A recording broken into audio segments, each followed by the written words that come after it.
Hi, and welcome to Something Great, a show where we discuss communities, the people who are in them, the people who lead them, and what keeps them vibrant and healthy. I'm your host, Brittany. I'm the Chief Discovery Officer, and I'm excited to chat with you today. Jim Zamzow, his stores, his voice, and his products are Idaho institutions. Jim has been a pioneer in nature, garden, and animal care for many years, and we are thrilled to welcome him to our show today. Nobody knows like Zamzow's. Welcome to Something Great. Today we have John hosting with me. Hello. And Jim Zamzow, who is an amazing Idaho institution. Everyone knows who he is. Can you say hi, Jim? Hello. And we're going to start with our icebreaker questions today. These are just our silly questions for making everyone feel at ease in the room. So I'll ask the first one. What book has had the greatest impact on your life?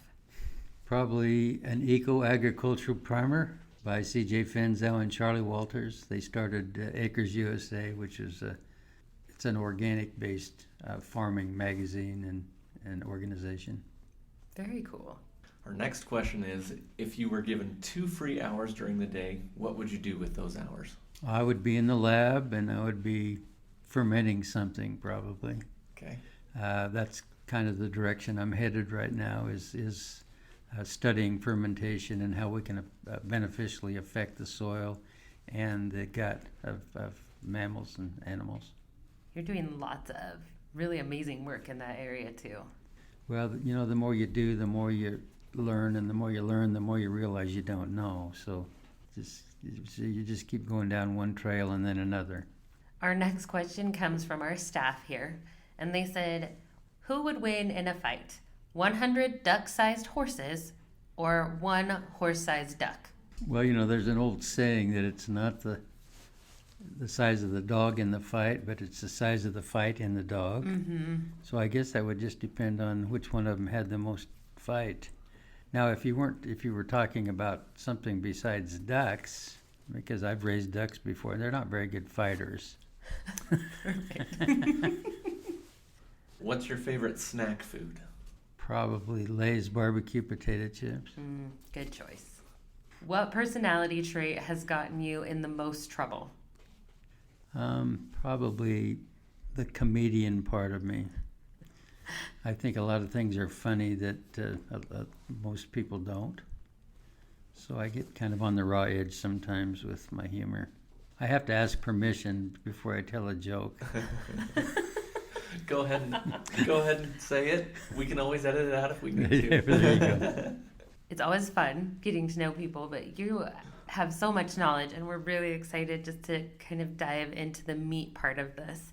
So you and your stores, and there's quite a few stores that you have here in the Valley now, are a really integral part of the Treasure Valley. You've built this massive community and a culture that's really unique to Zamzow. And now you've released a book it's been pretty recently, called, and I have it right here, That Reminds Me of a Story, and it's absolutely worth reading. Can you talk to me about how storytelling has helped you with your business? You know, Jesus taught by telling parables, right? Mm-hmm. And I guess I've just learned that people want to hear what you have to say if you tell it in a story. My mother's side of the family came from East Tennessee, so they were hillbillies really, and they passed on their legacy through telling stories. So Mom would sit down and have lunch with we 3 kids, and she would tell us stories about Tennessee. And then, boy, was I surprised when I took my grandmother back there when she was 96 to find out that all these stories were true. I thought they were just all stories. So I think it just kind of runs in our family. My dad has always told stories, and Mom always did, and of course our grandparents did as well. So if we kids were interested in our history at all, which I was, then they would tell the stories. So I kind of learned how to tell stories. And the way this book came about, we had hired Art Gregory to be our communications director, and he would write ads for me to record, and then while we sat there, we should have taken a half an hour to record a 30-second spot, but it would take about 2 hours to do it because I would be telling him stories. Well, unbeknownst to him, or to me, pardon me, he was recording, I guess just memorizing them in his head, but every time I would tell a story, he would kind of jot it down. Mm-hmm. When he went back to school to get his master's degree in communication, he wrote all of those stories as his thesis. Wow. So when he brought that back, I said, Art, I can't believe you recorded all these stories. And he said, yep, I try to remember every one you tell me. And then, of course, Dad told him, and my brother Rick told him, and he knew Grandma, and she told stories. So he basically recorded all those stories. And I said, Art, we've got to publish that. And the reason we've got to publish it is for my heirs, for my grandkids, because this is a good way for us to do that for them. Mm-hmm. I don't really care if we ever sell any of these books. That's not the purpose behind it. The purpose was to get the information in print, which we did. Mm-hmm. And, Art did a great job of collecting the stories. I had to read the thing 4 or 5 times along with my wife and edit it, to try to clean it up as much as we possibly could. And I took out some stuff that I didn't think that was very readable, stuff that shouldn't be read. Be careful what you write down, right? Well, and I grew up in the valley as well, and I remember hearing a lot of these radio spots that you used a lot of stories in your marketing. And so I remember hopping in the truck with my dad and getting the dog in the front seat, and we'd head down and bring the cows to the auction over in Nampa, and those spots would come on, and that's kind of a nostalgic part of my childhood as well. Yeah. Is I remember listening to those stories and going down to the local Zamzows and picking up a lot of different products for our animals that we had. So I noticed that you pronounce our name Zamzows and you pronounce our name Zamzows. Oh, am I doing it wrong? Well, there's really no wrong. The proper way is Zamzows. Okay. That's why we say we did the rhyming ad. Nobody knows like Zamzows. Okay. We figured that would help with that. But I had a lady call me here a while back, and she said, I want to tell you this funny story about my 4-year-old. And I said, okay. And she said, well, we got in the car, and I said, honey, what do you want to do? And she said, I want to go to Sam's house. Oh. She said, you want to go to Sam's house? Yes. She said, I, for the life of me, couldn't figure out. So we were out driving around, and she was very upset because I wasn't going to Sam's house. And she said, we happened to drive by one of your stores, and she said, there, Sam's house. So she wanted to go in and see the animals in the pet shop, right? So Sam's house, Zamzows, Zamzows. But we asked Grandma one time, we said, Grandma, what's the proper way? How did you do that? In the old country, they were Prussian. Okay. And how in the old country did they pronounce it? And she said, well, honey, she always called me honey, it depends on whether you were from the east or the west. Mm-hmm. If you were from the east part of the country, it was pronounced one way. I think it was Zamzow if you were eastern Prussia, and Zamzow if you were western. Okay. So even German and Polish people that see it, they'll pronounce it differently. Well, I appreciate the opportunity to know that I wasn't saying it the right, Zamzow. Thank you. Well, there's a few stories that you highlighted in your book that I really found helpful, and I'd love for you to tell a couple of those stories. Let's start with the first one. You had a story about a man who you were bringing coal to him and he didn't want to pay for his coal. Can you talk a little bit about that one? Well, he didn't want to pay for it, but he told me that he did. Before I left, and I was a teenager at the time, and before I left the coal yard, Ed Havard, who was my boss, he said, do not unload this coal until you've gotten the check, because if you do, you're not going to get the money. And so I was well advised. So I pulled up. I had 2 tons of coal on the pickup, and I pulled up to the coal bin, and I went to the front door, knocked on the door. He came out, and he said, you know where to put it? And I said, yes. And he said, well, You go ahead and get started, and I'll make you a check and bring it out. And I said, okay. I figured that was close enough. So I opened the coal bin, I put my tarps down, and I shoveled in 2 tons of coal into this bin. Got it all cleaned up, because we were taught, always leave it cleaner than what you find it. So never left a piece of coal, you know. Got that all done, got my truck all, and then my shovel all put away, went to the front door. Thought he wouldn't come to the door. Went to the back door, he wouldn't come to the door. And I knew he was in there, because nobody had left. He absolutely would not come. And I remembered, oh boy, I better not go back without that check or the coal. So, because my brother and I hauled coal all over this town, there's very, very few houses or buildings that we couldn't get into. Because if you can get into the coal chute, you can get into the house or the business. Which reminds me of another story that's probably not a very good one. But anyway, so I opened the coal bin back up, put my tarp down, got in the coal bin, shoveled. I'd shovel about 500 pounds out through the window onto the tarp, get back out, shovel it back into my pickup, and I did that until I had all 2 tons of it back in the pickup. Got everything all cleaned back up and left. And then when I got back, the guy called and said, "Hey, Ed, bring my coal back." And Art said, "Jim, all right, he's there." And he said, "He'll give you the check." And I said, "Art, I will never deliver coal to that house again." So I said, if he wants coal, he can either come get it or you can deliver it yourself, because I'm not taking it. And in today's world, I think that's kind of a unique story, because we have, the common saying of the customer's always right. And, that was an interesting example to me of, well, we need to make sure that we're honest in what we're doing, and that goes both ways. Well, you basically have a contract in business. I will provide my product or service, and you in turn provide the money. I always wondered, wherever did it happen that we decided that we would provide our product or service, and I'd have to wait 30 days before you paid me.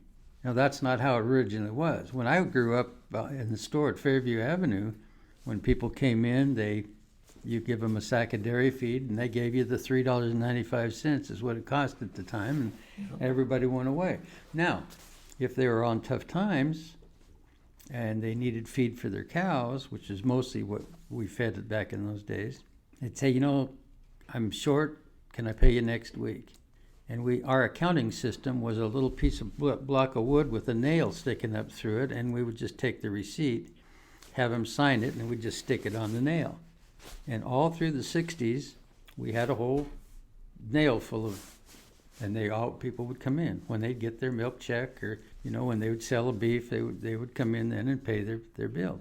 We didn't have an accounting system at that time, and we had counter checks. We had a check for every bank. People could come in and say, "I need a counter check for First Security." We'd just tear one off the book and give it to them, and they'd just write out a check and put their names and stuff on it. And back in those days, the bankers knew all the people anyway, So, but in the early 70s, that started to change. People quit coming in to pay for their signed slip that was on the nail. And so then, 30 days, and we had to start then going out to collect them, and the fun kind of went away then. Because people started realizing, I can get my product, but I really don't have to pay for it. I can get away from it. And if they didn't pay for it. So we had to start an accounting system. We had to start having people fill out applications and sign that they promised to pay by the 10th of the month and all that kind of stuff. But until 1970, we didn't have that. So things changed. And now they've changed a lot since then, too. Yeah. Another great story that I loved in the book was when you were talking with the former mayor of Kuna. I think his name was Dwayne Yamamoto. Yep. And you had approached him with an idea. Can you share a little bit about what that was? Well, I was in my 20s. I was working at the Kuna store, which was a one-man operation at the time, and Dwayne was the mayor of Kuna, and was a multi-generational Japanese farmer, very good farmers. He lived in the house right next to the Kuna store, and he would come in every once in a while and get calf feed. And one day he came in to get some calf feed, and he said, "Well, Jim, I'm going to open up a section of ground out here south of Cuna, out in the desert. And of course, I was just learning in my 20s, and I was learning on a small scale about compost in the garden and stuff like that. So I make this naive comment to a man that is raised on a big farm, and I said, well, you know, Dwayne, there's not any humus in that soil out there, and that what you need to do is put on about 20 ton of good compost on that ground. And he looked at me and he said, that's a good idea, Jim. He said, do some work for me though, will you? Because I don't have time. Would you figure out how much compost I need for a section of ground, which is 640 acres, at 20 ton? And he said, if you can get that delivered out there and we can get it spread for as cheap as Jack Simplot can sell me his fertilizer, he said, I'll do it. So I went to work. Rich Hormachia and Jimmy Warren were the two biggest feedlot guys, and I learned real quickly they didn't compost. All they had was just raw, stinky, anaerobic manure, and they were glad to give it to us. And when I talked to both of them, sure, we'll even load you, but you bring the trucks out, we'll load you. By the time I figured out what it took to haul that stuff out south of Cuna and get manure spreaders to put it on, and realize this is raw manure, not compost anyway, which is what I was recommending, that it wasn't even economically feasible. Well, Dwayne came in a while later, and he said, what did you find out? Which he knew all the time. I said, well, I think, I can't even find enough to put on that much ground, let alone do it economically. He said, yeah, I know. But he said, pretty good exercise, huh? And I said, yeah. He said, but I'll tell you something, Jim. If you can ever figure out how to do for the soil what that manure at 20 ton to the acre would do, you'll really have something. Well, I never forgot that. And that's where the Thrive product that we currently sell came from. It was always having that in my mind and always researching. And then, of course, when the student is ready, the master appears. So I had a lot of good mentors that showed up for me, that taught me really that what I was missing was carbon, that I needed to go back and figure out how to get carbon in the soil to counterbalance all this high nitrogen that they're putting on. Because the soil mandates, the bacteria in the soil mandate that there's a balance of nitrogen to carbon. And a perfect balance is somewhere between 12 and 20 parts carbon to 1 part nitrogen. So when we go out and we put on nitrogen on the lawn, as most commercial lawn services do, or most of our commercial bagged fertilizers do, are primarily nitrogen, every pound of nitrogen they put on the soil, they burn out 12 to 20 pounds of carbon, which is the humus in the soil. After about 3 or 4 years, your soil starts turning white, insects and disease come in, your turf gets thin, weeds come up, so you got to use rescue chemistry. You got to use bug killers, and you got to use weed killers, and you got to use fungicides, because you've created your own problem by throwing the soil out of balance through the overuse of fertilization. I have spent the major part of my adult life trying to figure out how to commercially balance the soil, be able to build a business around it, but still offer a product that does not harm the soil but makes it better. And so that's how we ended up with the lawn program the way we did.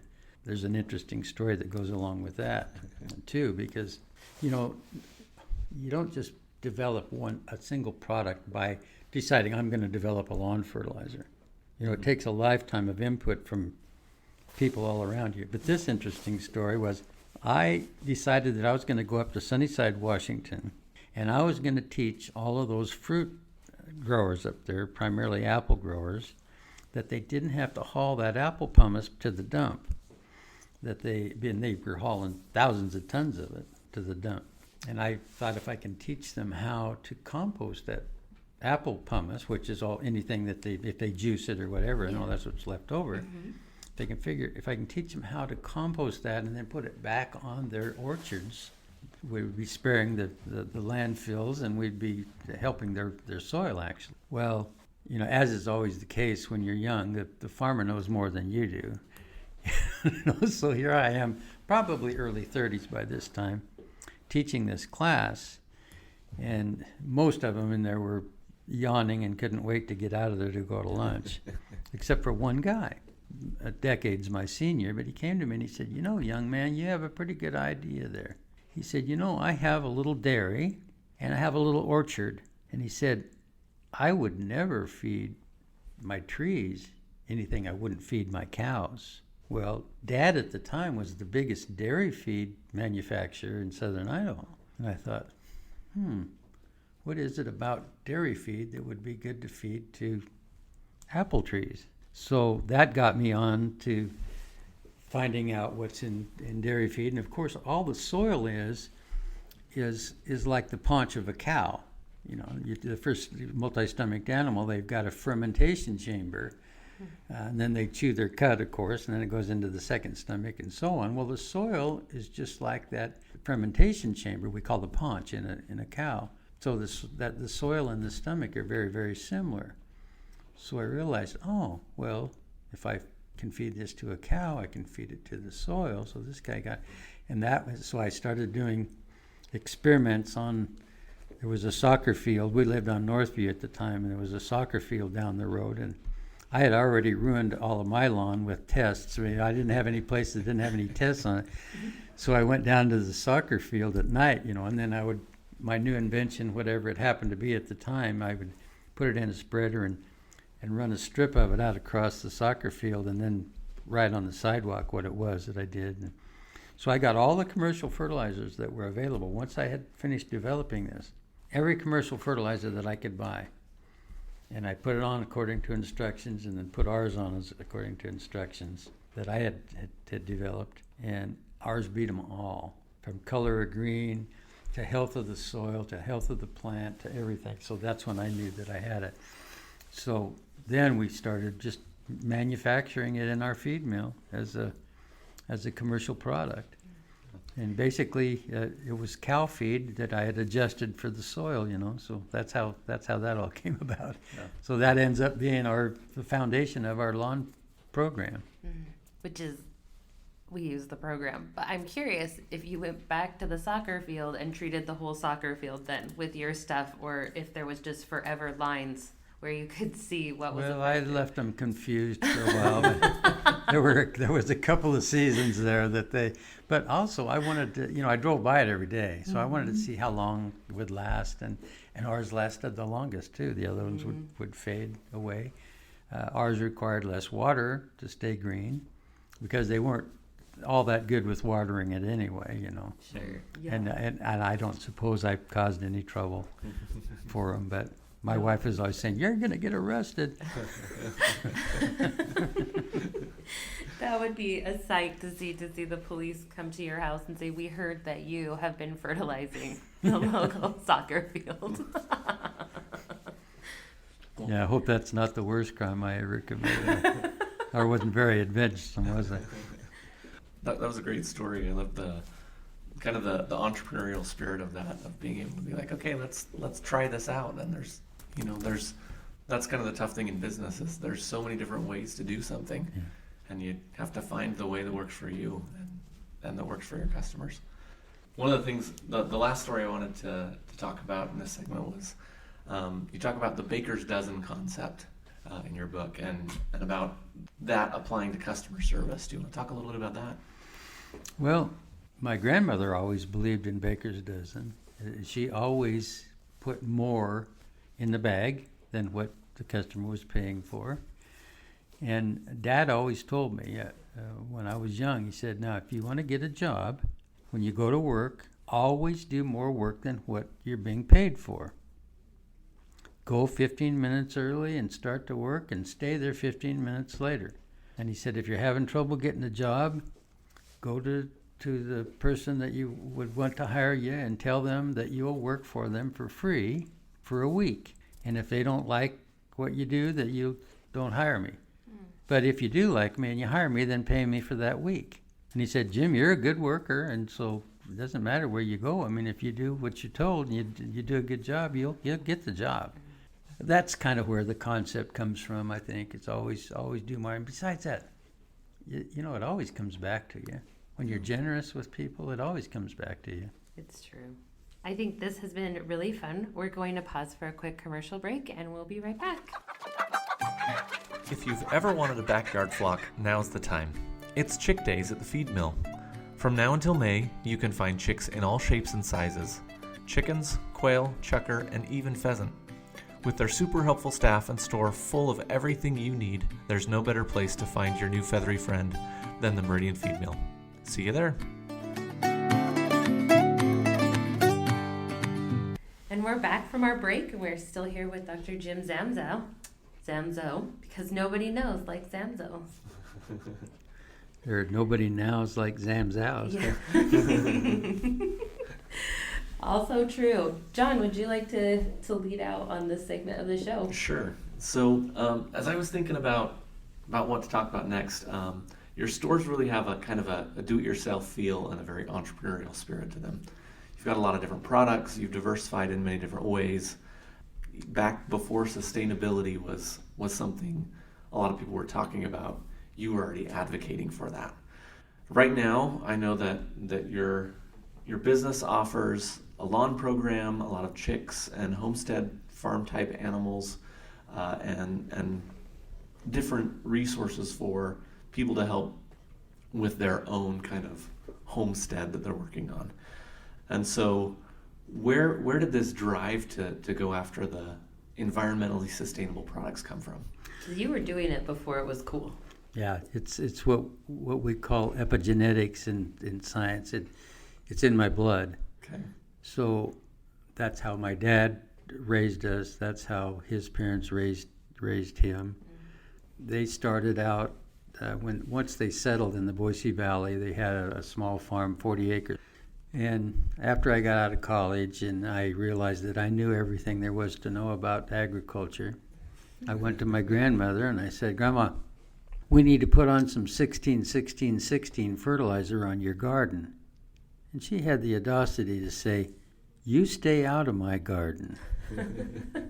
I thought, well, gosh, Grandma, you're an old woman. Here I am, I'm thinking this, Yeah. because I know some stuff now. I graduated from college. And I said, "I don't understand, Grandma." And she said, "Well, let me tell you something. We never had much. So we always just used," she called manure. She said, only thing we ever fed our crops was with manure.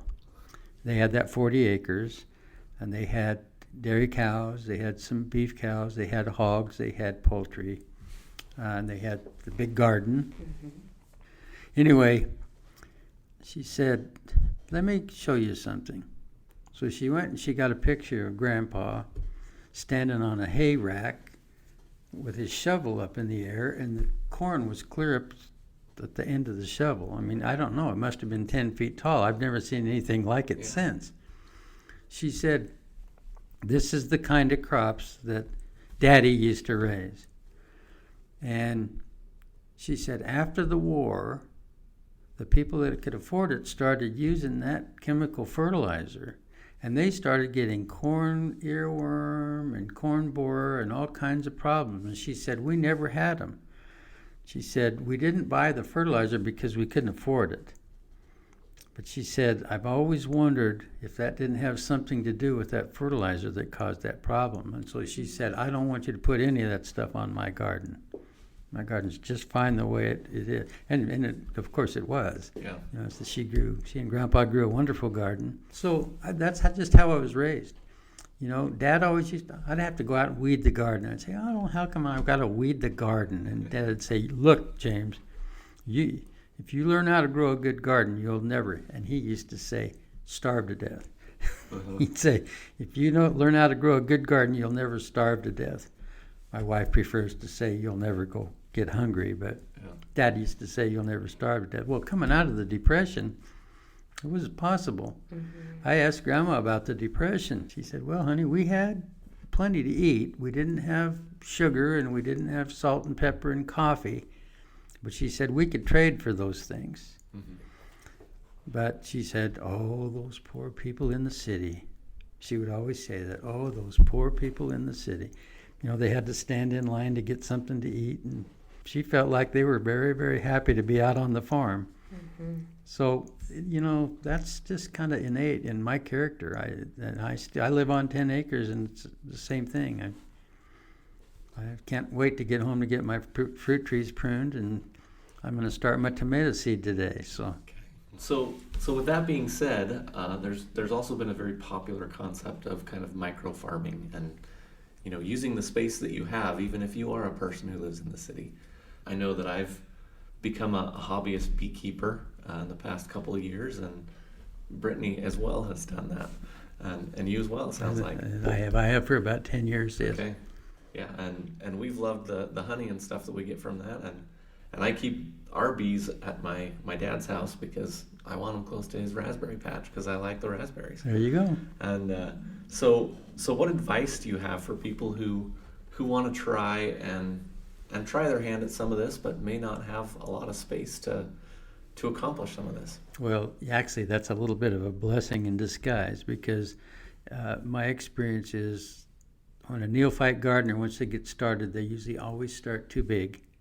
They can't manage it, they get frustrated, and then they don't garden the next year. I would rather have a person start smaller. And yeah, this postage stamp garden, I used to have a friend and mentor, Dick Raymond, that had the Troy-built rototiller company. Mm-hmm. In fact, if you ever see DR Tools, that's Dick Raymond. That okay. was named after him. He and I became really quite close friends. He developed what he called wide row gardening. Rather than planting carrots or onions or anything in a straight line, that you just plant in a block. And, you still separate, you're still thin and everything, but you just plant them in a block rather than in a single row, and you can really get multiple times the yield, easier to manage and everything else. Well, that concept then moves over to the postage stamp type of thing. He actually, as a demonstration, went into an asphalt parking lot, put 6 inches of soil and with some boards around it, right out in the middle of the parking lot, and grew a beautiful garden. Wow. Just to demonstrate that anybody can grow anything anywhere. And especially right now, the price of food is really going to get out of control this year. I just can feel it. Just like it was in the early 70s, food got more expensive. And then in the 80s, when inflation hit 22% or whatever it was, fuel and food became very, very expensive. Mm-hmm. For the middle class, lower middle class, and people that are poor, they can still raise food. Even if they have a small area, as big as this table, which is 6 by 4, you can raise a tomato plant, you can raise pepper plants, you can raise radishes and any number of things, lettuce, a cabbage, and we can teach them how to do that very easily. I have, in fact, on one of my websites, I actually have 31 tips for a neophyte to learn how to grow a garden. We'll add that to our show notes so people can find it. Okay, it's on drjimz.com, Okay. drjimz.com, and then just go under tips. It's not commercial, but I start from the ground up, how to prepare the soil, how to start your seeds indoors, all of those types of things for virtually every kind of crop that I grow in the garden. Yeah. So that's helpful. We've had a lot of compliments that I didn't have a clue what to do in the garden, and I learned that from you. And I did that for my grandkids too. Because I thought, one day I was out planting peas, and I thought, where are my kids and grandkids? Who's going to teach them how to plant peas? I'm planting peas. I could teach them right now. Yeah. Mm-hmm. So Art actually put this together for me. We brought in a production team from one of the television stations, and we traded them. They got to use the tips on the television, but I got to keep the tapes. Okay. So I actually did tapes, DVDs now, I guess, but we actually put it on the website for free, so anybody can go on there and get that information if they need to. No matter what part of the country or the world they're in, they can get that information. That is cool. So I know that you've very much done this type of thing. You're wanting to help share this information with a lot of people. I know Zamzow has a lot of programs that allows people to come and learn, in the store. And if you're just getting started, those are some great opportunities. Yeah, thanks. I've been to a few of those, so. Yeah, and my kids, of course, are involved in the business and are responsible for running the operation now, and they're very good trainers. They're teaching, and they learned well. Well, good. I didn't have to spank them too much to get I was them to gonna pull say, the weeds. Maybe they had a good teacher. In our family, we have a story where I had a couple of my older sisters when they were trying to make sure that my dad knew that they were weeding the beets appropriately. Yeah. They got Dad to know that they were doing that by throwing their weeds very high in the air. Oh. And my mom asked, "Well, why are you doing that?" And they're like, "So Dad knows that we're weeding right." So they were making sure that he knew that they were weeding right by making a show of it. Yeah, so. I don't think I would have had that kind of courage. I had one day. Dad said, "Now, boys, you don't get to play today until you have weeded this ditch row, or the fence row, actually." Mm-hmm. And of course, he went to work. Then when he would come home from work, he would go out and have to investigate what we were supposed to have done. Yep. So we really did a good job. In fact, my brother even stuck a sickle in his ankle, and it had to go to the doctor because he was only 6. Oh, man. So why he was dealing with a sickle, I have no idea. The little hand sickle. We didn't have weed eaters back then, and actually stuck it in his ankle. But anyway, so we cleaned up this fence row. Dad came out to inspect. He said, "Did you get all the weeds done along this fence?" And we said, "Yes." "Well, we're going to go see." So we went out and we're looking up and down the fence row. And I kid you not, there was one piece of grass that went up alongside of the fence post. And he said, "What's this?" Like, you guys, you did a halfway deal for me. You left this piece of grass. He did not expect for there to be any grass there. Mm-hmm. And just don't make a lot of noise or you're going to get in trouble. And when you're told to do something, do it. Mm-hmm. So that's been, and really I probably needed that for my personality. So it wasn't a bad thing at all. Well, I know that that also with all these things going on in the world, with the uncertainty that's going on, it seems a lot of people are trying to find more ways to kind of DIY it these days. Yeah. And so with all these resources that you have, do you see that being kind of the future of how we're going to help each other as a community to Absolutely. move forward? It happened after the Great Depression. It happened after World War I. It happened after World War II. Nutrition is the biggest factor. The truth is, we can raise more nutritive food ourselves than what we can buy. And so why not teach people how to do that, how to enrich the soil and how to feed their families? When we start looking at apples being $1 a piece, it's not too soon to be growing a little bit of your own food. Mm-hmm. And you can survive, you can survive by doing that. And you can teach them how to can, and you can teach them how to preserve. And I think it's good stuff, And basically that's how it was done 100 years ago. So we just have to learn how they did it back then and just repeat. Mm-hmm. Yep, I agree with that. Okay, we're going to take one more quick break, and then we'll be back for our last segment with Dr. Jim Zamzow. Spring is just around the corner, and if you're ready to get out of the house and have an amazing experience, make your way to Idaho Falls Zoo. The zoo reopens April 13th, and all your favorite animals will be on display. We can't wait to see you there. Okay, and we are back for our last segment with Dr. Jim Zamzow. You are, in a lot of ways, a serial entrepreneur.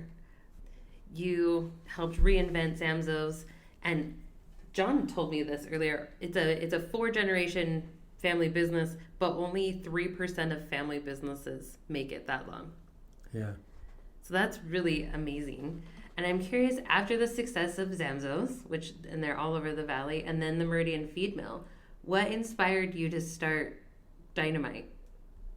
specialty products, or was it just Well, there all along? It was and- poverty. Actually, I hit a home run when I was younger. I put together a couple of companies. One company that had a product that they needed to sell, and I found the company that needed to buy it. So I put myself in what I call the toll position in between. So I got a percentage of anything that they did. So I did quite well. And the worst thing that can happen to a person is for them to have money that they don't know how to manage. You know, you see that happen when somebody wins the lottery and so on. Well, that happened to me. I wasn't ready to have this early success. Anyway, there were 4 other guys in Colorado that were involved with me, and they came on this idea of buying a shrimp boat. So we bought a shrimp boat. It sailed out of Greece. We had an ex-World War II Greek captain, and we bought this 100-foot trawler, and we put new diesel engines in it, and we put freezers in it, and we were going to fish for tiger shrimp out off the coast of Africa, just north of Nigeria in a little country called Togo. All of our labor had to be from Togo. They were Togolese. And anything that we caught besides tiger shrimp, the country of Togo got them. So all the fish, anything that was caught, they got to have that. But it's a small country, and we had to fish in their waters. Well, make a long story short, the Nigerians captured our boat, and they held us hostage. So they wanted a ransom of $1 million for it. This was in 1980. Well, I had borrowed $100,000, and it was on a flexible interest rate, 9% at the time. Interest went to 22%. Oh. Well, my salary was $22,000. So basically, the interest on that loan was my yearly salary. So I had to do something else. My dad and my brother didn't feel sorry for me at all, so there wasn't anything I could do from the company-wise. So I had to do something else to make money. So I had been working with this horse vitamin for quite a while, and I really had difficulty trying to market it. I couldn't market it. I didn't know how. So I ended up making it a multi-level marketing company because I figured out that the only people that could sell the product were the ones that were using it anyway. So that's basically how we ended up in that business. Unfortunately, I ran the business for 7 years before I even got it out of the red. Before we made a profit, I ran it for 7 years. But they say instant success is 15 years, so that's pretty good. Yeah. Anyway, so that's kind of how I got it started. I have this I don't think this is a good aspect of my personality, but when I'm working on something, once I figure it out, then I'm not interested in it anymore. So when I invent a product, one time my brother said, "Jim, would you quit inventing products and sell something for a change?" Which actually it worked out pretty well for us because I was creating products and he was the one that was running the business. So, but I'll do that, and that's working on this fermentation. I'll get this fermentation down, and then I really won't be interested in it. It's not that I won't be interested in it anymore, but I'll be off to something else. Well, you'll solve the puzzle, right? Yeah, once I've figured it out, once I've solved it, then I don't need to do it anymore. So I leave a trail of products developed. Some of them get marketed and some of them don't. So when you are deciding on a new product to develop your interest in, what is it typically that makes you say, yes, that's the thing I want to work on. That's the thing I want to develop? Oh boy, that's a tough one, because I think that's just divine inspiration. It's just something that I'm attracted to. my wife laughs about this. One morning I got up and I said, you know what, I'm going to learn how to fly helicopters. And she said, what? You're 50 years old. What business do you? I said, I don't know, but she said, well, why do you want to learn how to fly a helicopter? And I said, well, I guess because I don't know how. Yeah. So that's how that happened. But, one thing leads to another. I think we deal with a lot of products, a lot of animals, a lot of agriculture. And when somebody presents me with a problem and then I try to solve the problem, then I become very interested in it. Like I'm working on organic seed treatments for a big Amish farm in northern Illinois now. Wow. They called me and said, what do you know about seed treatment? And I said, well, a little. Why? And they said, well, they've got 7,000 acres. They plant corn and soybeans, rotate.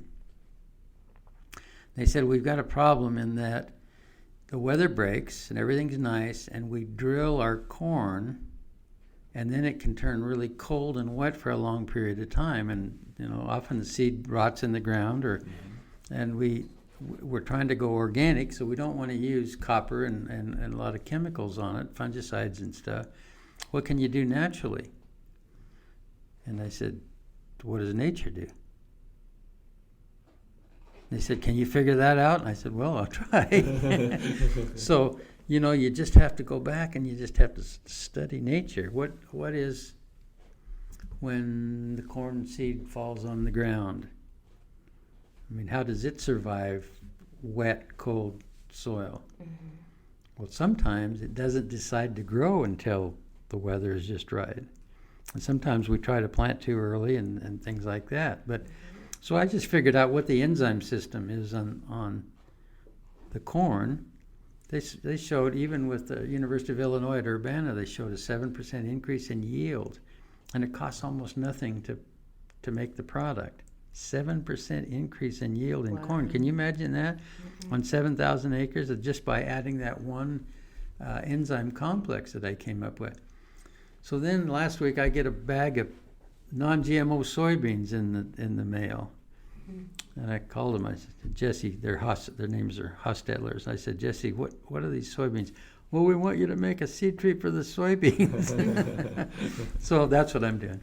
Okay. So it's fun. I'm helpful, and I learn a lot by doing it. I wouldn't do it if I didn't learn a lot from it. Mm-hmm. Yeah. But so that's, I think, how it all happens. To what extent do you think that your love of learning has really impacted what you do with business?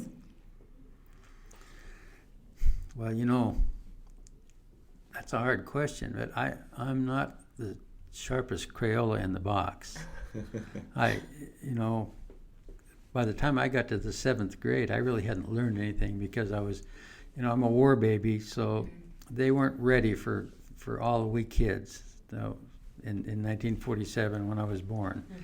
So all of a sudden they have all these kids and a single teacher and 70 kids in the room, and the discipline had to be, you just had to learn to stand in line and shut up because they couldn't tolerate a lot of nonsense, Mm-hmm. So I didn't learn much.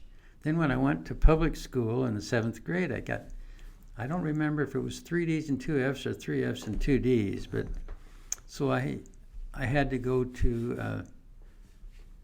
down to Boise State. They had a campus school. It was a remedial school. Mm-hmm. Because I was way behind. And I'd always been told that I was slow and dumb, which, kids, teachers and parents, so they know better than that now, but back in those days they didn't. Yeah. And you program a kid by telling them that. And I'll never forget this. We had one student teacher that was from Boise College, Boise Junior College at the time, for each 3 students. Wow. So I had some personal attention. And I can remember I was really having a problem with something. And this young man comes up to me and he said, Jim, I don't understand why you don't get this. He said, you're a really smart kid. Why don't you understand this? And I said, what? He said, you are a really smart kid. So I don't understand. Let me try to explain this to you. And I'm a really smart kid. Well, my whole life changed. Yeah. Because somebody told me, the first time somebody had ever told me that I was smart, you know? So, you've read the studies, what they do at Harvard and all this stuff with when they take the brilliant kids and put them with the teacher that thinks they're remedial, how all of a sudden the brilliant kids become remedial, and vice versa. How we, just by the positive or negative input we put into their heads. So that really, and gosh, in the 8th grade I did very well, and after that I did just fine. But I don't know where I got the desire or the drive, because really that wasn't my personality. I could be like Buford the Bull and be out there looking at butterflies and not get anything done. But so I don't know how that works. But I got that drive, and I'm grateful for it. And we only have so much time on this earth, so why not do as much as you can while you're here? When you think about the future of all the companies that you're involved with, what gets you most excited? Pruning my fruit trees and planting my tomato seed. Okay. Retirement. I'm in. I don't want to retire per se, but I don't need to be in operations day to day and have so many meetings and things like that. I've done that all my life, and if I just stop a little bit and listen to nature and listen to my intuition and actually spend some quiet time, I can actually be more creative. Mm-hmm. And plus, as you get older, you don't have quite as much get up and go as you want. So, as Grandpa said, my get up and go got up and went. Yep. I still have some get up and go, by the way. We always like to end the show with something great, and that's been something different for almost everyone who's come on, but I'm curious what your something great is that you'd be willing to share with our audience. Well, that's a good question. I think based on my earlier comment about the inspiration that I got from somebody telling me that I was smart, I think if everyone understands that they are individuals and they each have their great gifts, and they're all going to be different. And as someone famous one time quoted, that most men die with their music still in them. I don't think most people actually get to develop who they really are, because they're so tied up in trying to make ends meet and take care of the kids and pay the mortgage, and that's getting to be even more hectic now. But I think if a person takes the time to figure out what their true gift is and develop that might be the most exciting thing that I could tell them to do. I love that. Thank you so much for taking time to be here with us today. We really appreciate it. You're welcome. It's glad to be here.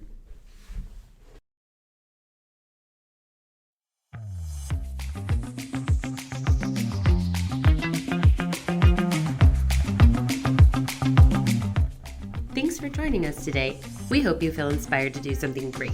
And thanks to Lingo for sponsoring this podcast. Lingo is the most effective way to connect with customers in the moment they need you, deepen engagement that leads to dramatic results, and build communities so that your business continues to grow. You can find us on Facebook, Instagram, LinkedIn, or at liiingo.com. See you there.